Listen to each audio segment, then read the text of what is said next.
Hello guys, PC classes में आपका स्वागत है। आज हम लोग सिंधु घाटी सभ्यता के बारे में डिस्कस करेंगे। तो पिछली वीडियो में हम लोग ने प्रागैतिहासिक काल के बारे में पढ़ा था। डेनमार्क की राजधानी कोपेनहेगन में जो संग्रहालय है उसके आधार पे जो है तीन प्रागैतिहासिक काल को 3 पार्ट में डिवाइड किया गया था। क्या क्या थे वो? पाषाण काल, पाषाण युग भी कहेंगे, कांस्य युग और लौह युग।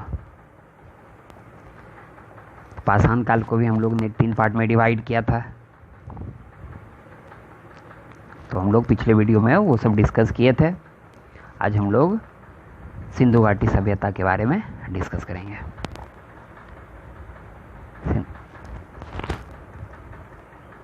सिंधु घाटी की सभ्यता का उद्भव भारतीय उपमहाद्वीप के पश्चिमोत्तर क्षेत्र में हुआ था। पश्चिम का जो भी क्षेत्र है, गुजरात हो गया, हरियाणा हो गया, राजस्थान हो गया, वो वाला जो भी एरिया है उपमहाद्वीप मीन्स जो पाकिस्तान का भी जो पार्ट था उस समय भारत में, उस सभी को मिला के जो वर्तमान में भारत, पाकिस्तान तथा अफगानिस्तान के कुछ क्षेत्र में अभी स्थित है। तो इंडस वैली सिविलाइजेशन को या सिंधु घाटी सभ्यता को हड़प्पा सभ्यता भी कहते हैं। बहुत सारे नाम हैं, तो जनरली ये कहते हैं हड़प्पा सभ्यता या सिंधु घाटी सभ्यता। सिंधु घाटी सभ्यता का भौगोलिक विस्तार उत्तर में कश्मीर मांडा से लेकर दक्षिण में नर्मदा नदी तक, नर्मदा नदी मीन्स महाराष्ट्र, तथा पश्चिम में सूत कांगेडोर, ये हो गया आपको पाकिस्तान में, सूत कांगेडोर से लेकर पूर्व में आलमगीरपुर जो कि है मेरठ तक था। तो हम लोगों ने इसका जोग्राफिकल एरिया देख लिया। उत्तर में कश्मीर मांडा, दक्षिण में नर्मदा नदी, पश्चिम में सूत कांगेडोर और पूर्व में क्या है? आलमगीरपुर। अब इसका समय देख लेते हैं। तो समय क्या है या कालक्रम जो भी है, तो पहला आरंभिक हड़प्पा सभ्यता, आरंभिक शुरुआती फेज जो भी है जहाँ से ये डेवलप करना शुरू हुए थे, तो ये टाइम पीरियड है 3500 ईसा पूर्व से लेके 2350 ईसा पूर्व तक। दूसरा है परिपक्व हड़प्पा सभ्यता, इसका टाइम पीरियड है 2350 ईसा पूर्व से 1750 ईसा पूर्व। एक पॉइंट यहाँ पे नोट कीजिएगा कि एनसीईआरटी में यहाँ पे जो ये पॉइंट दिया हुआ है ये 2530 ईसा पूर्व दिया हुआ है, 2350 ईसा पूर्व नहीं होके यहाँ पे, लेकिन बहुत जगह जो है ये अधिकतर जगह ये 2350 ईसा पूर्व भी मिला है। तो इसको थोड़ा सा देख लीजिएगा, क्रॉस वेरीफाई कर लीजिएगा किसी और सोर्स से। और थर्ड है उत्तर हड़प्पा सभ्यता, इसका टाइम है 1750 ईसा पूर्व से आगे। नेक्स्ट पॉइंट क्या है कि सिंधु क्षेत्र का प्राचीनतम नाम मेहुला है। तो मेहुला कहाँ से नाम आया, कहाँ से पता चला? तो ये मेसोपोटामिया जो समकालीन सभ्यता थी, सिंधु घाटी सभ्यता के मेसोपोटामिया, वहाँ जो उल्लेख हुए हैं उसमें मेहुला मिला है। नेक्स्ट पॉइंट क्या है? अब तक भारतीय उप महाद्वीप में हड़प्पा संस्कृति के लगभग 2500 स्थलों का पता लगा है। कितने स्थल? 2500 स्थलों का पता लगा है। इनमें कुछ हड़प्पा संस्कृति की आरंभिक अवस्था के हैं। आरंभिक अवस्था हम लोग ने कब देखा है? ये टाइम पीरियड 3500 ईसा पूर्व से 2350 ईसा पूर्व।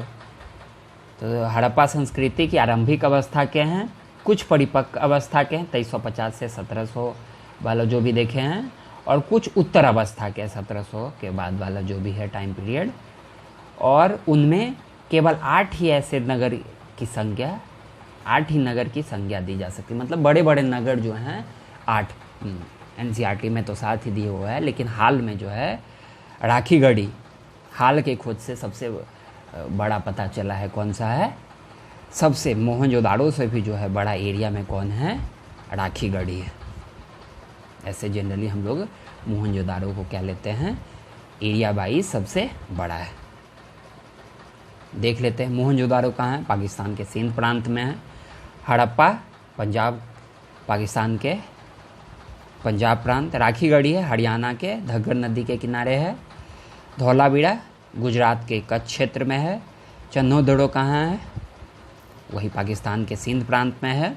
लोथल गुजरात के खंभात की खाड़ी और भगोबा नदी के किनारे। ये बहुत इंपॉर्टेंट पॉइंट है, इसको नोट कीजिएगा, बहुत बार एग्जाम में पूछा भी गया है कि लोथल किस नदी के किनारे है, तो भगोबा नदी के किनारे। बनावली हरियाणा के हिसार जिले में है। और कालीबंगा है उत्तरी राजस्थान में। तो हम लोग एक एक करके सबको डिस्कस करेंगे। ये 8 जो हैं बड़े बड़े नगर हैं। अब हैं कुछ प्रमुख सिंधु घाटी स्थल, साइट्स जो हैं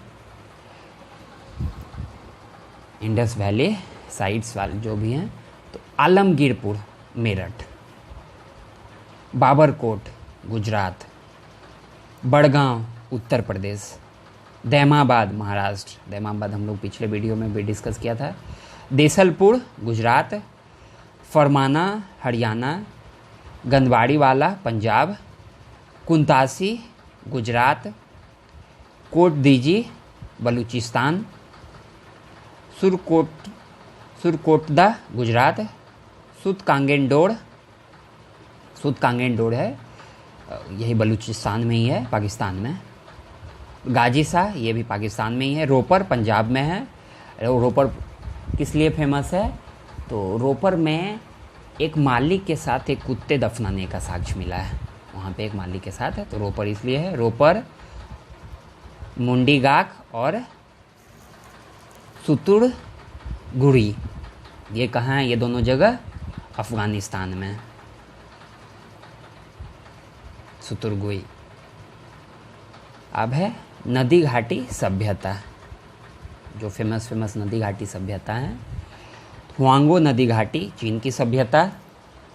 दजला फरात घाटी ये हड़प्पा सभ्यता यहाँ नहीं होगा, यहाँ कर लीजिएगा मेसोपोटामिया या सुमेरिया, ईरान में है, इसको कट करके हड़प्पा सभ्यता। दजला फरात घाटी कौन सा है, मेसोपोटामिया।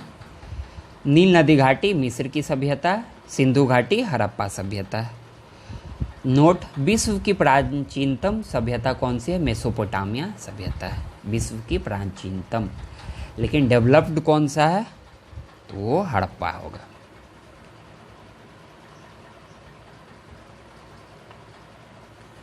भारत में प्रागैतिहासिक स्थलों को खोजने का कार्य भारतीय पुरातत्व एवं सर्वेक्षण विभाग करता है। ये काम किसका है, प्रागैतिहासिक स्थलों को खोजने का काम तो भारतीय पुरातत्व एवं सर्वेक्षण विभाग का है। ये संस्कृति मंत्रालय के अंतर्गत आता है, ये जो डिपार्टमेंट है वो संस्कृति मंत्रालय के अंतर्गत आता है। भारतीय पुरातत्व विभाग के जन्मदाता कौन है, अलेक्जेंडर कनिंघम, 1861 में। पुरातत्व विभाग की नींव कब पड़ी थी, तो वाइसराय कर्जन के काल में पड़ी थी। अब है नगर नियोजन के बारे में कुछ हम लोग पढ़ लेते हैं। क्या है, तो जनरली ये 2 पार्ट में डिवाइड थे। जनरली सब पे ये लागू नहीं होता है, लेकिन ऑलमोस्ट पे तो 2 पार्ट पश्चिमी जो नगर थे वो 2 पार्ट में डिवाइड थे, पश्चिमी भाग था और पूर्वी भाग था। तो पूर्वी भाग क्या था, ये हिस्से ऊपर की ओर होते थे, ये जो हिस्से होते थे कहाँ होते थे, ऊपर की ओर, ये दीवार से घिरे रहते थे, यहाँ संभवतः शासक वर्ग निवास करते होंगे। पश्चिमी भाग में। पूर्वी भाग क्या है, ये हिस्से नीचे की ओर होते थे, ये खुले होते थे, जबकि पश्चिमी भाग क्या था, ये दीवारों से घिरे रहते थे। पूर्वी भाग में क्या है, यहाँ आम जनता निवास करती होगी, संभवतः अनुमान लगाया गया है। नोट, सभी शहर इसी प्रकार के पाए गए हैं, सिर्फ धौलावीरा 3 भाग में थे। धौलावीरा जो है हम लोग जो डिस्कस किए हैं ऊपर धौलावीरा के बारे में, वो कितने पार्ट में था, 3 पार्ट में, उत्तर, मध्य और निम्न में डिवाइड था। नेक्स्ट पॉइंट क्या है नोट में, यह चन्हुदोड़ो में किसी भी भाग में दुर्गीकरण नहीं है या था। अभी खोज किए हैं इसलिए है, लेकिन हम लोग बात कर रहे हैं तब के लिए कि चंद्रधरों के किसी भी भाग में दुर्गीकरण नहीं था। लोथल में पश्चिमी और पूर्वी भाग दोनों एक ही साथ दुर्गीकृत थे, मतलब दोनों दुर्गीकृत थे। कौन? पश्चिमी भाग और पूर्वी भाग। ये इंपॉर्टेंट पॉइंट है, ये याद रखिएगा कि धौलावीरा क्या था? 3 पार्ट में डिवाइड था। चंद्रधरों क्या था? चंद्रधरों के कोई भी पार्ट में दुर्गीकरण था ही नहीं। और लोथल में क्या है कि लोथल में दोनों पूर्वी भाग और पश्चिमी भाग दोनों क्या थे? एक ही साथ दुर्गीकृत हैं। अब है हम लोग एक एक करके सब जो बड़े नगर हैं उसको डिस्कस कर लेते हैं। अनेक बड़े नगरों की विशेषता। हड़प्पा स्थित कहाँ है देख लेते हैं। हड़प्पा स्थित है पाकिस्तान के पंजाब प्रांत में मांटोमरे जिले, और ये रावी नदी के बाएं तट पे स्थित है। मांटोमरी जिले पाकिस्तान के पंजाब प्रांत। तो हड़प्पा का सर्वप्रथम उल्लेख किसने किया था? तो चार्ल्स मेसन ने 1826 ईस्वी में। इसके बाद तो 1857 में भी ये 1857 में भी ये जब रेलवे का विस्तारीकरण हो रहा था, खुदाई हो रहा था, तो उस समय भी ये मुद्दा जो है उस समय के न्यूज़पेपर में आता था। लेकिन खोज कब हुआ इसका पूरी तरह से? तो दयाराम साहनी के द्वारा 1981 में 1921 में। इसका क्षेत्रफल कितना है? तो 150 हेक्टेयर। ये दूसरा सबसे बड़ा स्थल है। सबसे बड़ा कौन सा है? तो सबसे बड़ा है मोहनजोदड़ो, 250 हेक्टेयर में है वो। उसके बाद दूसरा कौन सा है? तो हड़प्पा है, दूसरा सबसे बड़ा स्थल है। लेकिन हाल के खोजों से कौन सा है? राखीगढ़ी, ये याद रखिएगा। परिपक्व हड़प्पा काल कब था इसका? तो 2600 से 1900 ईसा पूर्व। हड़प्पा से प्राप्त 2 टीलों में पूर्वी टीले को नगर टीला और पश्चिमी टीले को दुर्ग टीला कहा गया है। किसके द्वारा? 1946 में मार्टिन व्हीलर जो है इसकी खुदाई करवाए थे, और उस समय इसको पूर्वी टीले को क्या दिया गया नाम? नगर टीला, और पश्चिमी टीले को दुर्ग टीला। तो इसमें और भी बहुत सारे डिफ है, लेकिन जानने के लिए बस इतना काफ़ी है। हड़प्पा के दुर्ग में 6 क्या है? कोठार। कोठार मीन्स स्टोर रूम या अन्नगार जिसको कह सकते हैं। यहाँ 6:6 की 2 पंक्तियों में निर्मित कुल 12 कक्षों वाला अन्नगार का अवशेष प्राप्त हुआ है। 6:6 की 2 पंक्तियों में निर्मित कुल 12 कक्षों वाला अन्नगार का अवशेष प्राप्त हुआ है, जिसका कुल क्षेत्रफल कितना है? 2745 मीटर स्क्वायर है। ये भी डाटा यहाँ पे अलग अलग स्रोत में अलग अलग लिखे हुए। एनसीईआरटी कितना लिखे हुए? NCERT 838.01 metre square. हड़प्पा में 2 कमरों वाले बैरक भी मिले हैं, जो शायद मजदूर के रहने के लिए बने होंगे। जहाँ ये अन्नगार हैं वहीं पे 2 बैरक वाले रूम भी मिले हैं, शायद वहाँ पे जो है रहते होंगे कौन? मजदूर। और उसके दक्षिणी भाग में खुला हुआ चबूतरा मिला है, और चबूतरा पे जो है एक बड़ा सा चबूतरा मिला है, और उसके चबूतरे के बीच बीच से जो है गेहूं के दाने, अनाज के दाने जो है प्राप्त हुए हैं। तो अनुमान लगाया गया है कि जो है अनाज को वहाँ पे क्या किया जाता होगा? झाड़ा जाता होगा, और उससे अनाज को निकाला जाता होगा।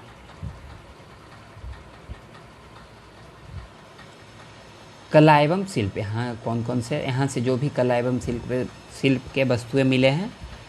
मात्र देवी की मूर्ति मिली है। लकड़ी की ओखली में गेहूं और जौ मिले हैं।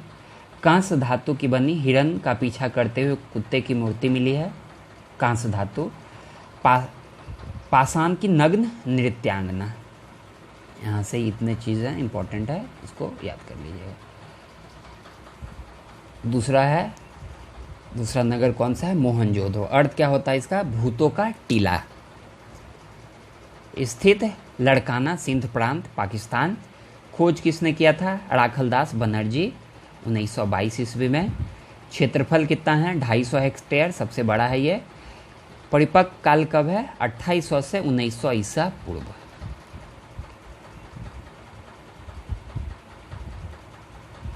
तो एक पॉइंट हम लोग ने ऊपर डिस्कस किया था कि पश्चिम वाला जो भी हो, पश्चिम और पूर्व में थे, क्या थे?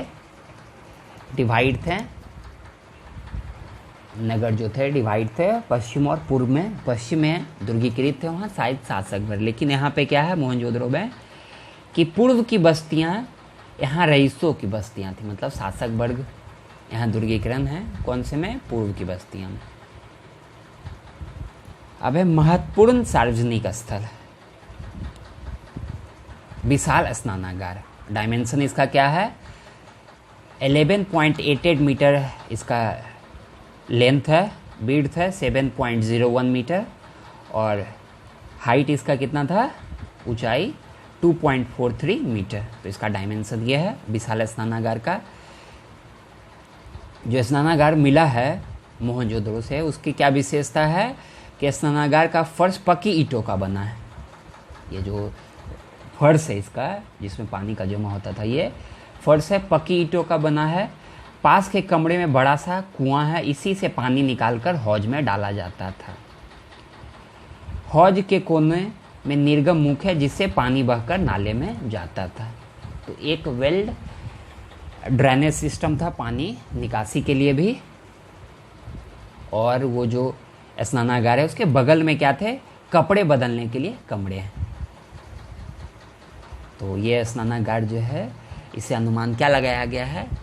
तो ये अनुमान लगाया कि किसी पुण्य काम धार्मिक स्थल के रूप में ये यहाँ स्नान करते होंगे बहुत से आदमी। मोहनजोदड़ो की सबसे बड़ी इमारत है अनाज रखने का कोठार, जो 45.71 मीटर लंबा और 15.23 मीटर चौड़ा है।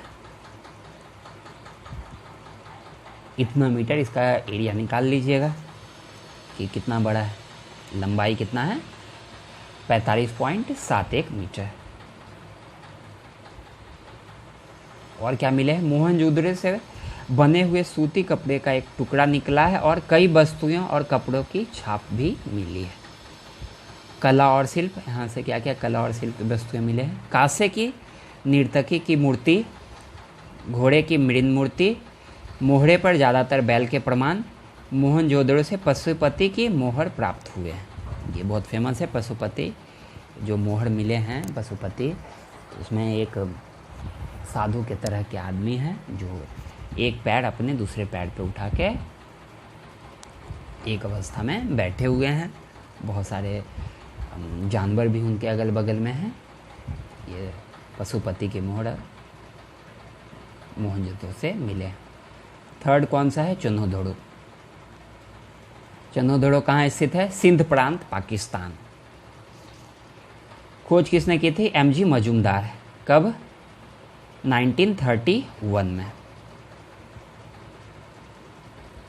यहाँ से मनके का कारखाना, लिपस्टिक, आभूषण, मिट्टी की पकी हुई पाइपनुमा नालियाँ मिली है। तो चन्होदोड़ो से क्या मिले हैं?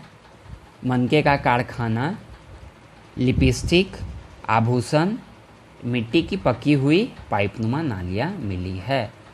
मनके का कारखाना किसके द्वारा खोजा गया था? मैके के द्वारा, मैके महोदय के द्वारा ये खोजा गया था मनके का कारखाना। बहुत बार क्वेश्चन पूछा भी गया है कि मनके का कारखाना कहाँ से प्राप्त हुआ है? कहाँ से? चन्होदोड़ो से। चन्होदोड़ो में एक पॉइंट ऊपर भी हम लोग पढ़ चुके हैं कि कोई भी भाग क्या था? दुर्गीकृत नहीं था। क्या क्या मिले हैं? और यहाँ से इक्का गाड़ी, कांसे की बैलगाड़ी भी यहाँ से मिली है। याद ही कर लीजिए, इक्का गाड़ी और कांसे की बैलगाड़ी कहाँ से मिले हैं? तो चन्होदोड़ो से। चन्होदोड़ो में बकराकार ईंटों का प्रयोग किया जाता था, जिसमें एक बिल्ली का पीछा करते हुए कुत्ते के पंजे का निशान है। जो ईंट मिले हैं, बकराकार ईंट मिले हैं, उस पर क्या है? एक बिल्ली का पीछा करते हुए कुत्ते के पंजे का निशान है। यहाँ से एक ऐसी मुद्रा मिली है जिस पर 3 घड़ियाल तथा 2 मछलियों का अंकन है। क्या है, यहाँ से एक ऐसी मुद्रा मिली है जिस पर 3 घड़ियाल तथा 2 मछलियों का अंकन है। कहाँ से? चंदोदड़ो से। चंदोदड़ो में सिंधु संस्कृति के बाद झूकर संस्कृति तथा झांगड़ संस्कृति विकसित हुई। आफ्टर सिंधु संस्कृति जब खत्म हो गई उसके बाद कौन सा आया? झूकर संस्कृति तथा झांगड़ संस्कृति। लोथल, लोथल बहुत इंपॉर्टेंट है, ये बंदरगाह था। खोज किसके द्वारा? आर.एस. राव के द्वारा। कब? 1954 में खोजा गया था आर.एस. राव के द्वारा लोथल। स्थित है कहाँ? गुजरात के अहमदाबाद जिले में। इंपॉर्टेंट पॉइंट क्या क्या है यहाँ से, क्या क्या? इसे लघु हड़प्पा या लघु मोहनजोदड़ो कहते हैं। यहाँ से गोदीवाड़ा, जिसे बंदरगाह भी कहते हैं, पाए गए हैं। यहाँ से रंगाई कुंड और अग्निकुंड मिले हैं, पूछे जा चुके हैं वो क्वेश्चन, कहाँ से मिले हैं। यहाँ मुख्य सड़क, यहाँ एक पॉइंट है दरवाजे छूट गया। यहाँ मुख्य दरवाजे जो हैं सड़क की ओर खुलते थे, ये पॉइंट में ऐड कर लीजिएगा। यहाँ मुख्य दरवाजे जो हैं सड़क की ओर खुलते थे, बंदरगाह थे। किस लिए? तो कोई भी सामान जैसे भी कहीं भी गोदाम के तरह जैसे है, सामान को रखने और ले जाने में क्या होगा, उससे आसानी होता था, तो इसलिए सड़क के तरफ खुलते थे। ऐसे सब जगह क्या है कि जो भी दरवाजे खुलते थे वो सड़क के अपोजिट साइड खुलते थे। यहाँ से आटा पीसने की पत्थर की चक्की तथा मिट्टी के नाव भी मिले हैं। यहाँ से आटा पीसने की पत्थर की चक्की तथा मिट्टी के नाव भी मिले हैं। यहाँ के दुर्ग क्षेत्र में 126 मीटर लेंथ और 30 मीटर विड्थ का एक भवन मिला है। इतना बड़ा एरिया उसका निकल सकता है, कितना बड़ा? तो 126 मीटर लेंथ है और 30 मीटर का क्या है? विड्थ। इतना बड़ा एक हॉल मिला है जिसे प्रशासनिक भवन की संज्ञा दी गई है। कहाँ से? तो लोथल से। इम्पोर्टेंट चीज़ क्या था? तो लोथल बंदरगाह था। इसको क्या कहते हैं? लघु हड़प्पा, लघु मोहनजोदड़ो। यहाँ से क्या क्या मिले हैं? तो रंगाई कुंड और अग्निकुंड। मुख्य दरवाजे जो खुलते थे किधर? सड़क की तरफ खुलते थे। अब है कालीबंगा, अर्थ काले रंग की चूड़ियाँ। कालीबंगा, काले रंग की चूड़ियाँ। स्थित कहाँ है? राजस्थान के गंगानगर जिले में। क्षेत्रफल क्या है इसका? 100 हेक्टेयर है। खोज अमलानंद घोष के द्वारा 1951 में। क्या क्या है यहाँ के? भूकंप के सबसे प्राचीनतम साक्ष्य यहीं से प्राप्त हुए हैं। भूकंप का जो सबसे प्राचीनतम साक्ष्य है, जैसे पतन, सिंधु घाटी सभ्यता के पतन में एक कारण भूकंप का भी माना जाता है। तो एक कहाँ से? कालीबंगा में आए भूकंप का जो साक्ष्य मिला है उसको भी हम लोग इंक्लूड करते हैं। तो भूकंप के सबसे प्राचीनतम साक्ष्य यहीं से प्राप्त हुए हैं। कालीबंगा के पश्चिमी टीले पर सैंधव सभ्यता के नीचे प्राक सैनदीप संस्कृति के प्रमाण प्राप्त हुए हैं। प्राक मतलब उससे पहले, जो सिंधु घाटी सभ्यता से पहले के जो है प्रमाण कहाँ से? कालीबंगा के पश्चिमी टीले पर। तो क्या है प्रमाण के तौर पे? क्या है? इन प्रमाणों में हल से जुते हुए खेत के साक्ष्य सबसे महत्वपूर्ण है। इन प्रमाणों में हल से जुते हुए खेत का साक्ष्य सबसे महत्वपूर्ण है, जिनकी जुताई आड़ी तिरछी की गई है। ये इंपॉर्टेंट पॉइंट है। जुते हुए खेत का साक्ष्य कहाँ से मिला है? तो कालीबंगा से। ये क्वेश्चन भी पूछा जा चुका है, लेकिन ये भी पॉइंट इंपॉर्टेंट है, जिसकी जुताई क्या है? आड़ी तिरछी। जिसकी जुताई आड़ी तिरछी की गई है, जिससे 2 फसलों के एक साथ बोए जाने के अनुमान लगाया जाता है। तो ये भी कभी पूछा जा सकता है क्वेश्चन कि कहाँ से ऐसे अनुमान लगाए गए हैं। तो वो कौन सा है? कालीबंगा। यहाँ से अग्निकुंड और वेदिकाएं बनी हुई मिली है। लिंग पूजा के यहाँ से भी साक्ष्य मिले हैं। यहाँ कच्ची ईंटों का उपयोग होता था। सब जगह ऐसे क्या होते थे? पके हुए ईंटों का प्रयोग होता था, लेकिन हम लोग कालीबंगा में क्या देखते हैं? कच्ची ईंटों का उपयोग होता था कालीबंगा में। तो ये इम्पोर्टेंट पॉइंट है एक। और एक कांसे की बैलगाड़ी यहाँ से मिली है। कांसे की बैलगाड़ी यहाँ से मिली है। हम लोग एक ऊपर डिस्कस कर चुके थे यहाँ चंद्रधोड़ों में कि यहाँ से क्या मिले हैं, कांसे की बैलगाड़ी। और हम लोग कालीबंगा में क्या देख रहे हैं, कांसे की बैलगाड़ी। अब है बनावली। स्थल है कहाँ, हरियाणा के हिसार जिले में। खोज किसके द्वारा किया गया था, RS बिष्ट, रविंद्र सिंह बिष्ट।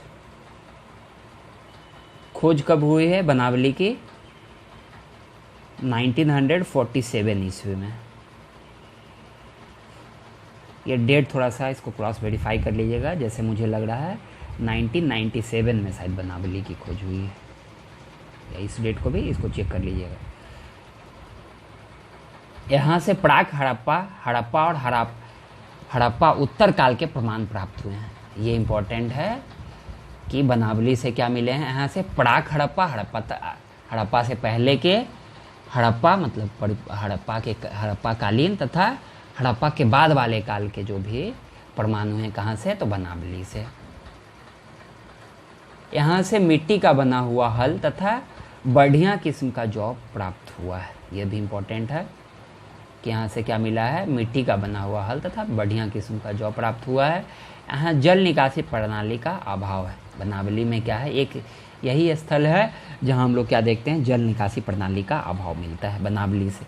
ऐसे पूरे सिंधु सभ्यता में क्या है, बिल्ड ड्रेनेज सिस्टम जिसको कह सकते हैं, जल निकासी प्रणाली जो है एक अच्छी किस्म की है।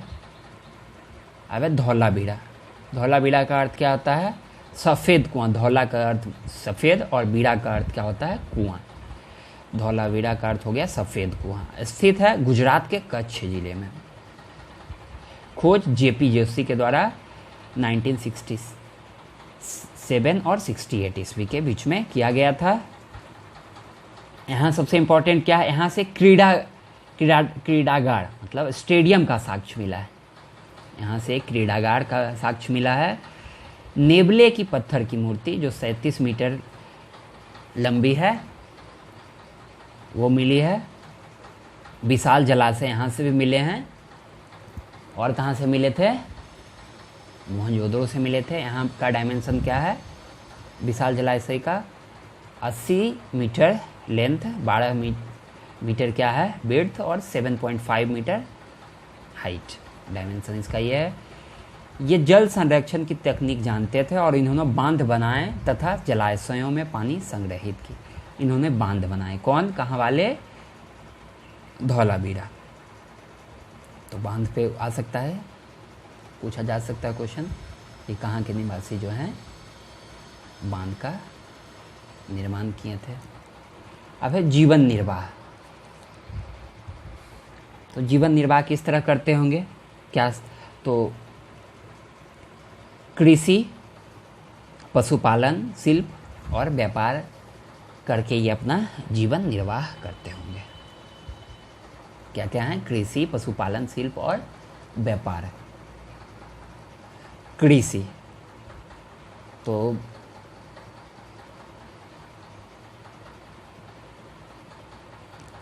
हड़प्पा के लोगों को कुल 9 फसलों का ज्ञान था।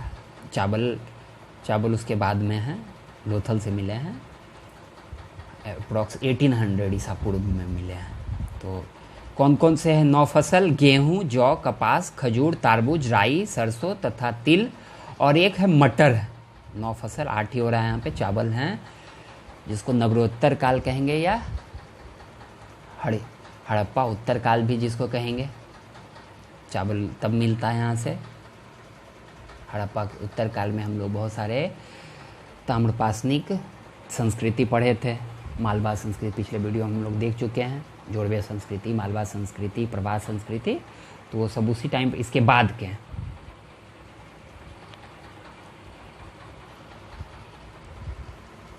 तो कुल 9 फसल मिले थे, कौन कौन से, गेहूं, जौ, कपास, खजूर, तारबूज, राई, सरसों, तिल तथा मटर।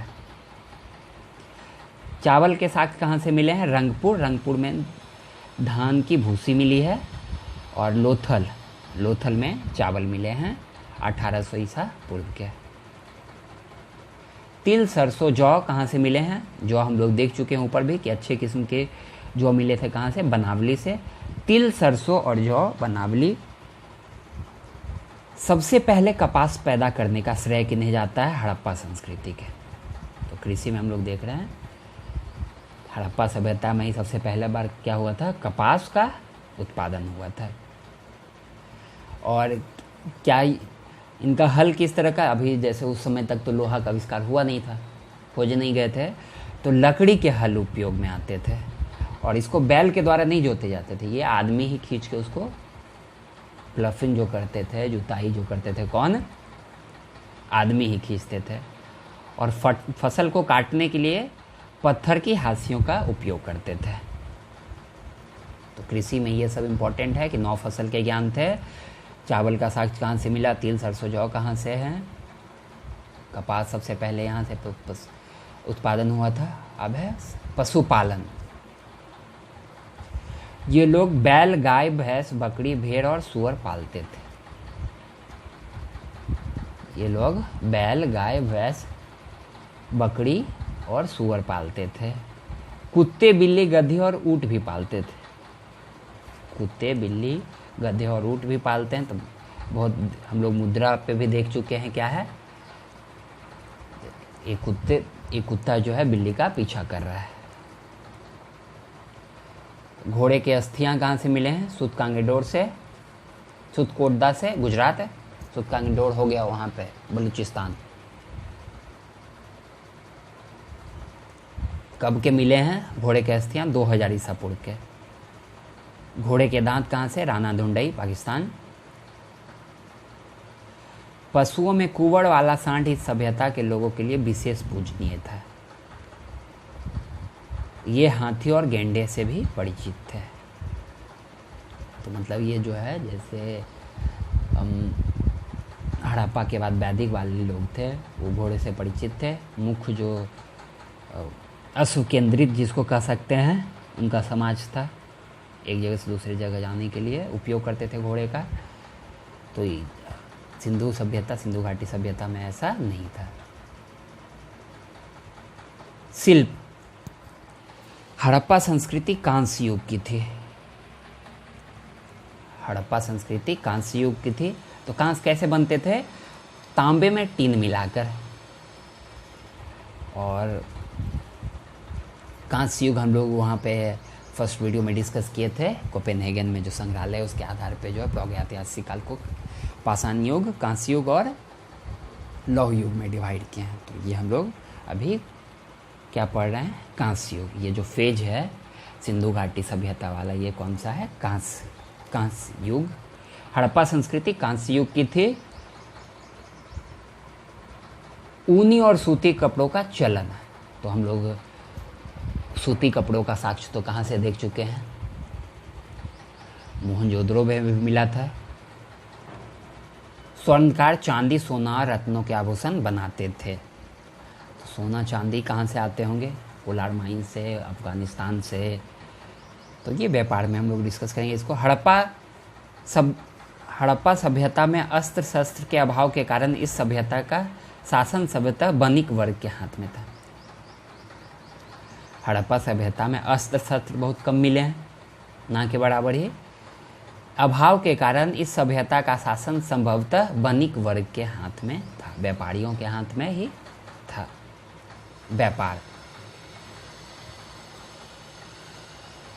व्यापार समकालीन सभ्यता मेसोपोटामिया के शासक सोरगौन के अभिलेख, वो जो अभिलेख है कब का है? तो 2350 ईस्वी पूर्व का है। समकालीन सभ्यता मेसोपोटामिया के शासक सोरगौन के अभिलेख, इसका टाइम पीरियड है 2350 ईसा पूर्व से। सिंधु को मेहुला और फारस की खाड़ी को दिलमुन कहा गया है। तो व्यापार जैसे होता था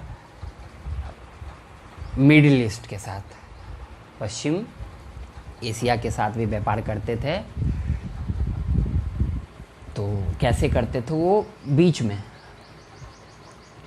व्यापारिक केंद्र बनाते थे, जैसे अफगानिस्तान में व्यापारिक केंद्र अपना बना के जो है वो वहाँ से फिर व्यापार को संचालित करते थे।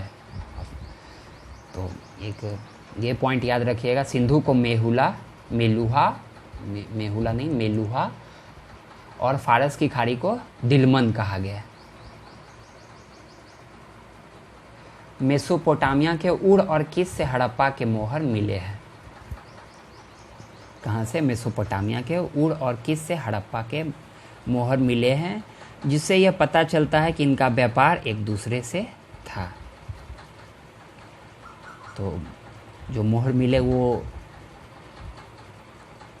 मिट्टी के बने हुए होते थे। तो अब देख लेते हैं निर्यात, क्या क्या ये निर्यात करते हैं। यहाँ से निर्यात क्या क्या होता था? सूती वस्त्र, हाथी दांत के वस्तुएं, कपास, मनियों। तो जिसमें लाजवर्द मनी बहुत फेमस है, जिसका कि बहुत सुदूर पश्चिम एशिया तक इसका क्या होता था? व्यापार होता था। आयात क्या करते थे? तांबे, सोना, चांदी अफ़गानिस्तान से भी आते थे और भारत के अलग अलग भाग से भी आते थे। टीन और सीसा कहाँ से आता था? मुख्यतः मेसोपोटामिया से आता था। तांबा, सोना, चांदी कहाँ से? अफ़गानिस्तान से। टीन और सीसा मेसोपोटामिया से। हड़प्पाई लोग सिंधु सभ्यता क्षेत्र के भीतर पत्थर, धातु, हड्डी आदि का व्यापार करते थे। जैसे इंटर स्टेट ट्रेड जो भी करते थे ये सिंधु सभ्यता क्षेत्र के अंतर्गत, जैसे हड़प्पा से मोहनजोदड़ो में करते होंगे, बनावली में करते होंगे, तो किस चीज़ के? पत्थर, धातु, हड्डी, ये सब चीज़ का करते होंगे। मापन, तो मापन क्या था कि निचले स्तर पर द्विविभाजन प्रणाली थी, जिसको बाइनरी सिस्टम भी कहते थे निचले स्तर पर, और ऊपरी स्तर पर क्या था? दशमलव प्रणाली, डेसिमल सिस्टम। तौल की इकाई संभवतः 16 के अनुपात में थी। 16 के अनुपात, 16, 64, 160, मतलब उसी अनुपात में थी, जो कि प्राचीन आधुनिक काल तक चलते हुए आया है। इसका एग्जाम्पल तो इधर 1 रुपया जो होता था 16 आने का होता था, तो 16 के रेशियो में रहता था। मूर्तियाँ, किस चीज़ की मूर्तियाँ? लुप्त मोम विधि, लॉस्ट वैक्स प्रोसेस, मिट्टी और पत्थर की मूर्ति जो हैं मूर्तियाँ मिले हैं। लुप्त मोम विधि, मिट्टी और पत्थर। मोहरे, जिसको सिले भी कहते थे, सिलों पर लघु लेखों के साथ साथ एक सिंघी जानवर, भैंस, बाघ, बकरी और हाथी की आकृतियाँ उकेरी हुई है। जो भी सिले मिले हैं, मोहरे मिले हैं, उस पर क्या है? एक सिंघी जानवर सबसे ज़्यादा है लघु लेख के रूप में, भैंस हैं, बाघ हैं, बकरी और हाथी की आकृतियाँ उकेरी हुई है। अब धार्मिक जीवन, क्या था धार्मिक जीवन? धरती को उर्वरता की देवी मानकर उसकी पूजा। इसका सबसे बड़ा क्या है कि एक मूर्ति मिली है, जिसमें क्या है कि उस मूर्ति के गर्भ से वृक्ष निकलते हुए दिखाई दिए गए, तो माना गया वो क्या है? धरती देवी है, और उससे क्या हो रहे हैं? उर्वरता की देवी उसको माना गया है। वृक्ष पूजा, तो वृक्ष में कौन कौन वृक्ष होते थे? तो पीपल वृक्ष, नीम वृक्ष, इन सब की पूजा होती थी। लिंग पूजा। स्वास्तिक चिन्ह, इससे सूर्य उपासना का अनुमान लगाया गया है, स्वास्तिक चिन्ह से। मातृ देवी की उपासना सर्वाधिक प्रचलित थी। धार्मिक जीवन में हम लोग ने 3-4 पॉइंट देख लिया, क्या क्या? धरती को उर्वरता की देवी मानकर उनकी पूजा, वृक्ष पूजा, स्वास्तिक चिन्ह और मातृ देवी की उपासना सर्वाधिक प्रचलित थी। अब हड़प्पाई लिपि, ये बहुत इम्पोर्टेंट है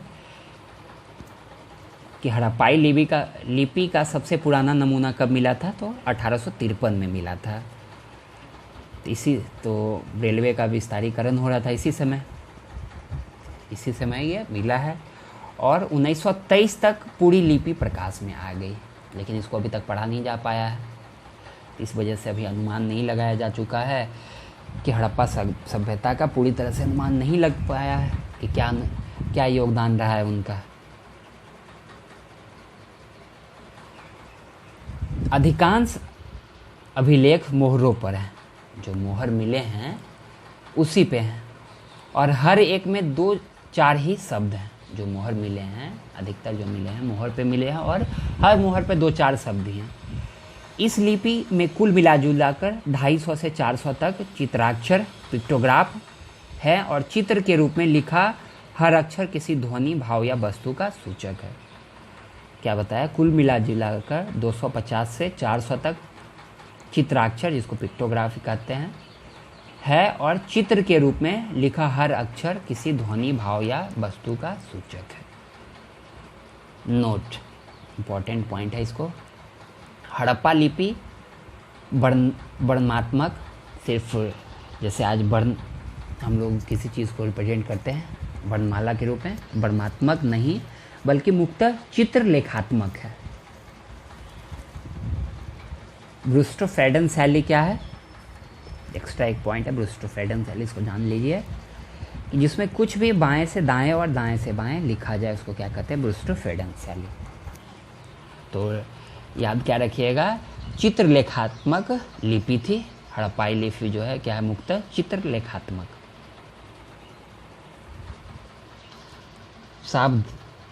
सावधान क्या है?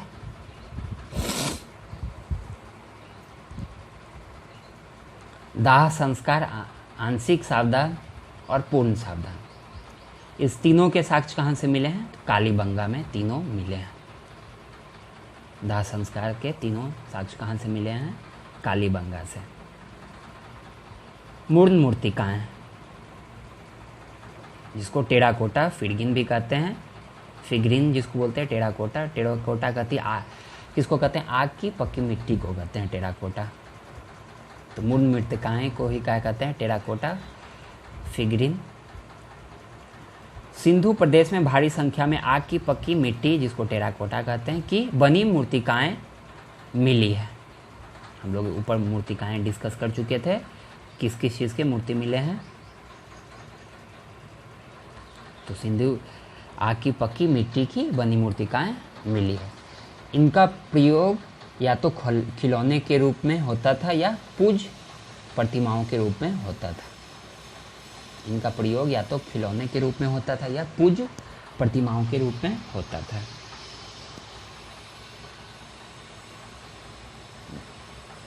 यहाँ पे एक पॉइंट यहाँ ये है, मूर्ण मूर्तिकाओं में और मूर्तिकाएं जो हम लोग पीछे डिस्कस कर चुके हैं, तो दोनों में क्या था कि जो भी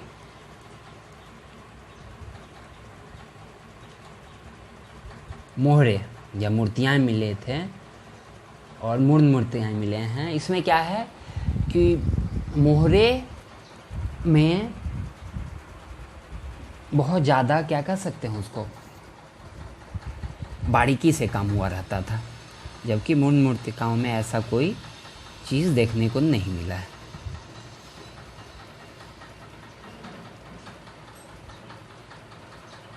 अब है मृदभांड।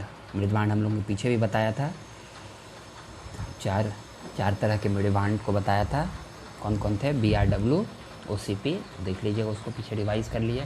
BRW black and red ware, जिसका इस समय में प्रचलन था। इस समय BRW काले एवं लाल मृदभांड का प्रचलन था। इस मृदभांड पर आमतौर पर वृत्त या वृक्ष की आकृतियाँ मिलती है। मानव की भी आकृतियाँ इस मृदभांड पे मिले हैं। तो BRW के बाद कौन से आएंगे मृदभांड? OCP, ओकड़े कलर्ड पोट्री। तो हड़प्पा कालीन में कौन सा मृदभांड का चलन था? तो BRW black and red ware, काले एवं लाल मृदभांड जिसको कहते हैं। अब हड़प्पा सभ्यता के पतन के अनुमान, क्या क्या अनुमान लगाए गए हैं? तो अलग अलग जगह से या अलग अलग इतिहासकारों के द्वारा जो भी अनुमान लगा के दिया गया है उसको थोड़ा डिस्कस करें। आर्यों का आक्रमण, तो कैसे पता चलता है कि आर्यों का आक्रमण? तो मोहनजोदड़ो में 38 नरकंकाल मिले हैं। इस आधार पे तो ये भी पूरी तरह से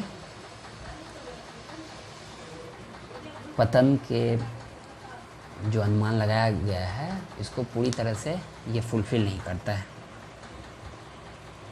क्योंकि मोहनजोदड़ो में सबसे ज़्यादा जनसंख्या में आदमी निवास करते थे, वहाँ से सिर्फ 38 कंकाल ही मिले हैं। पारिस्थितिकी विक्षोभ, इकोलॉजिकल ब्लास्ट जिसको कहेंगे, कहाँ से, तो फेयर सर्विस की बुक है the roots of ancient India, इसमें इसको डिस्क्राइब किया गया है। पारिस्थितिकी विक्षोभ के कारण जो है हड़प्पा सभ्यता जो है पतन की ओर अग्रसर हुई। बाढ़, बहुत सारे जो हैं इतिहासकार क्या कहते हैं, मैके, लैम्ब्रिक, डेल्स, ये सब क्या कहते हैं कि बाढ़ के कारण जो है हड़प्पा सभ्यता का पतन हो गया। और प्रमाण भी सबसे ज़्यादा इसी को वैल्यू दिया जाता है, बाढ़ को ही, कि शायद इसी कारण से जो है हड़प्पा सभ्यता का पतन हुआ। प्रमाण भी हैं क्या कि मोहनजोदड़ो में 7 स्तर का बाढ़ मिला है। भूकंप, कालीबंगा हम लोग ऊपर डिस्कस कर लिए, प्राचीनतम साथ भूकंप भी है कि कालीबंगा में भूकंप के प्रमाण भी मिले हैं।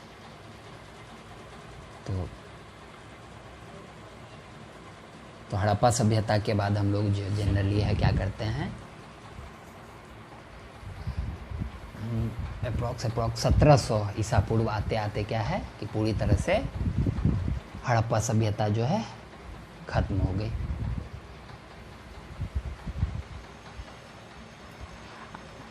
अब थोड़ा सा हड़प्पा सभ्यता और उसके समकालीन मेसोपोटामिया सभ्यता में तुलना कर देते हैं। आधार मेसोपोटामिया और हड़प्पा में क्या है कि लिपि, तो लिपि क्या है, चित्रलेखात्मक या भाव चित्रात्मक जिसको कह सकते हैं। मेसोपोटामिया, सॉरी ये उल्टा हो गया, इसको उल्टा कर लीजिएगा। मेसोपोटामिया में किलाक्षर हैं, जबकि हड़प्पा में कौन से हैं, चित्रलेखात्मक और भाव चित्रात्मक। ये उल्टा हो गया यहाँ पे, इसको कर दीजिएगा। हड़प्पा में कौन से चित्रलेखात्मक हैं और भाव चित्रात्मक में कहाँ है, हड़प्पा सभ्यता में, और मेसोपोटामिया में है किलाक्षर। नगर नियोजन, नगर नियोजन क्या है, यहाँ देखें हम लोग नगर 2 पार्ट में डिवाइड थे, वेल ड्रेनेज सिस्टम है, जबकि मेसोपोटामिया में ऐसा कुछ देखने को नहीं मिला है। इसीलिए हड़प्पा क्या है, अधिक विकसित था, जबकि मेसोपोटामिया क्या था, कम विकसित था।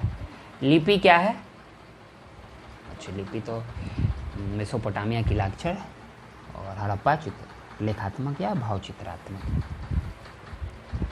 मोहर, मेसोपोटामिया में जो मोहर मिले हैं वो क्या है, बेलनाकार है, जबकि हड़प्पा में जो मिले हैं ये क्या है, चौकोर है, रेक्टेंगुलर, और वो क्या है, बेलनाकार है, सिलेंड्रिकल। धार्मिक प्रथाएं, मंदिर का साक्ष्य, मंदिर नहीं करके इसको पूजा घर कह सकते हैं। पूजा घर का यहाँ से क्या मिला है, साक्ष्य मिला है, जबकि हड़प्पा में पूजा घर का कोई साक्ष्य नहीं मिला है।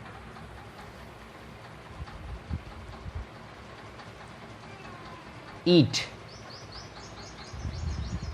जो मिले हैं मेसोपोटामिया में क्या है, कच्ची ईंटों का प्रयोग होता था, जबकि हड़प्पा में क्या होता था, पकी हुई ईंटों का प्रयोग होता था। तो आज के वीडियो में यहाँ तक है। अगले वीडियो में हम लोग वैदिक सभ्यता की ओर, वैदिक सभ्यता को पढ़ेंगे। धन्यवाद।